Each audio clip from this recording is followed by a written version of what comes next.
Lecture du livre d'Isaïe. Je chanterai pour mon ami le chant du bien-aimé à sa vigne. Mon ami avait une vigne sur un coteau plantureux. Il en retourna la terre et en retira les pierres pour y mettre un plan de qualité. Au milieu, il bâtit une tour de garde et creusa aussi un pressoir. Il en attendait de beaux raisins, mais elle en donna de mauvais. Et maintenant, habitants de Jérusalem, hommes de Juda, soyez donc juges entre moi et ma vigne. Pouvais-je faire pour ma vigne plus que je n'ai fait?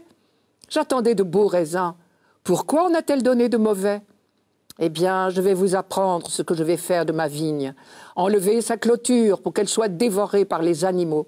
Ouvrir une brèche dans son mur pour qu'elle soit piétinée. J'en ferai une pente désolée. Elle ne sera ni taillée ni sarclée. Il y poussera des épines et des ronces. J'interdirai aux nuages d'y faire tomber la pluie. La vigne du Seigneur de l'univers, c'est la maison d'Israël. Le plan qu'il chérissait, ce sont les hommes de Juda. Il en attendait le droit, et voici l'iniquité. Il en attendait la justice, et voici les cris de détresse. Cela commence comme une chanson de vendange.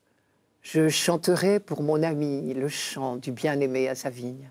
Mon ami avait une vigne sur un coteau plantureux. Il en retourna la terre et en retira les pierres pour y mettre un plan de qualité. La vigne, vous le savez, en Israël est chose précieuse. Et tout le monde sait quel soin patient et attentif elle requiert de la part du vigneron. Si bien qu'une chanson de vendange, vantant la sollicitude du vigneron, était devenue une chanson de noces. On invitait le jeune époux à prodiguer autant de soins à son épouse.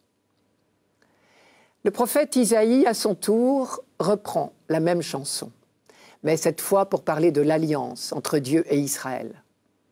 De la chanson de vendange, devenue chant de noces, il a tiré une véritable parabole. Ses auditeurs ne s'y tromperont pas. Il ne s'agit pas d'une simple chanson de vendange, ni même de fête de mariage. D'ailleurs, c'est le prophète lui-même qui déchiffre la parabole. Je vous rappelle la fin. La vigne du Seigneur de l'univers, c'est la maison d'Israël. Le plan qu'il chérissait, ce sont les hommes de Juda. Quant aux fruits de cette vigne, Isaïe est tout aussi clair. Le bon raisin attendu, c'est le droit et la justice. Le mauvais raisin, c'est ce qu'il appelle l'iniquité et les cris de détresse.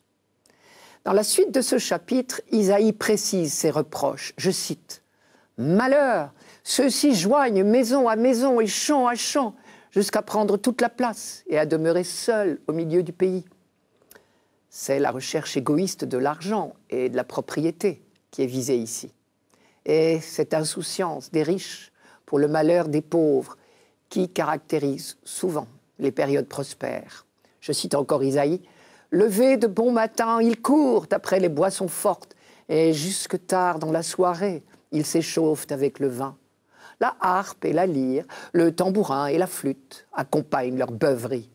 Mais ils ne regardent pas ce que fait le Seigneur et ne voient pas ce que ses mains accomplissent. » C'est dans ce même chapitre 5 d'Isaïe, versets 6, 8 et suivants. Il y a pire encore, c'est la perversion de la justice. Je cite encore, « Malheur, ils déclarent bien le mal et mal le bien. Ils font de l'obscurité la lumière et de la lumière l'obscurité.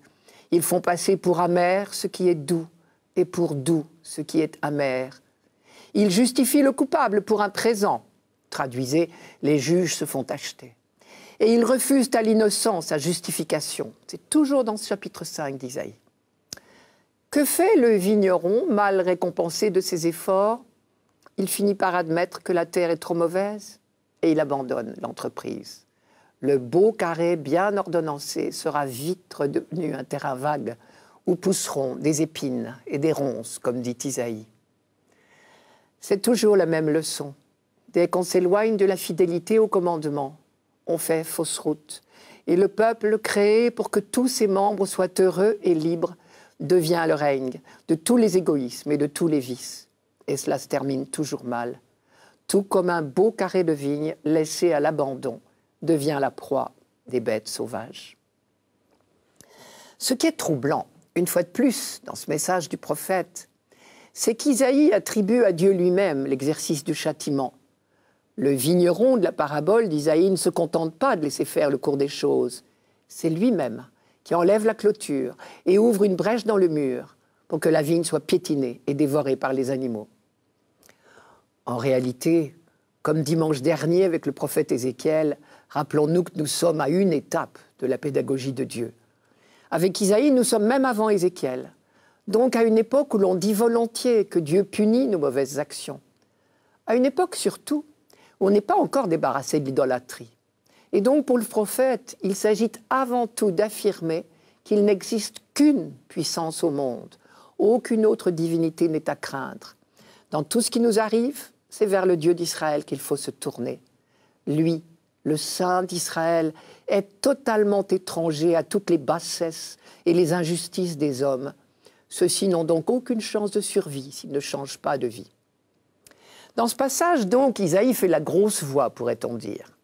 Mais n'oublions pas que le même Isaïe, plus tard, quand il faudra remonter le moral des troupes, reprendra ce même chant de la vigne, mais avec d'autres couplets. Et je vous les donne.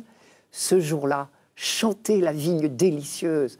Moi, le Seigneur, j'en suis le gardien. À intervalles réguliers, je l'arrose. De peur qu'on y fasse irruption, je la garde, nuit et jour. Je ne suis plus en colère. C'est Isaïe au chapitre 27. Notre chance à nous, 2500 ans plus tard, c'est de savoir que Dieu n'est jamais en colère.